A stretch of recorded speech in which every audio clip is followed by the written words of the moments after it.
सोलापूरमध्ये कृषी उत्पन्न बाजार समितीतील कांद्याच्या लिलावाला सुरुवात झाली आहे। सोलापूरच्या बाजारामध्ये 150 ट्रक कांद्याची आवक झाली आहे। करमाळ्याहून सोलापूरला कांदा आणण्यासाठी प्रति पोत 40 ऐवजी 60 रुपये द्यावे लागतात। बाजारभावात जैसे थेच आहेत, मात्र खर्च जास्त होत असल्यामुळे शेतकऱ्यांना याचा फटका बसतो।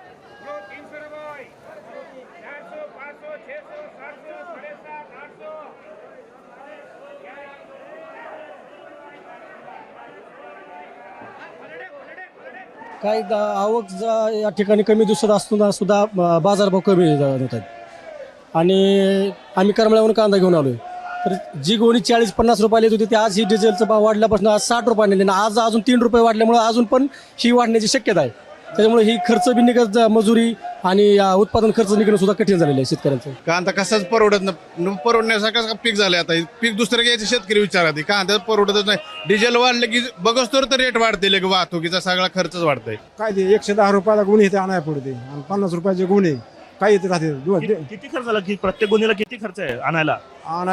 65 रुपये लागतात बर आणि घ्यायला 50 रुपये, हां. तेवढंच येते। काय जाय पुरते खर्च येते काय तो। त्यामुळे आवक कमी झालेली आहे, दरामध्ये कुठलीही वाढ नाही आणि वाहतुकीचा खर्च वाढलेला आहे। त्यामुळे कांदा उत्पादक शेतकऱ्यांसमोर सध्या नवा पेच निर्माण झालेला आहे। एकतर कांद्याची मागणी घटल्यामुळे भाव प्रचंड गडगडलेले आहेत। अगदी कवडीमोल भावानी सध्या कांदे विकावे लागत आहेत आणि त्यातच वाहतुकीच्या खर्चात वाढ होत असल्यामुळे हा व्यवसाय परवडत नसल्याचं शेतकऱ्यांचं म्हणणं आहे।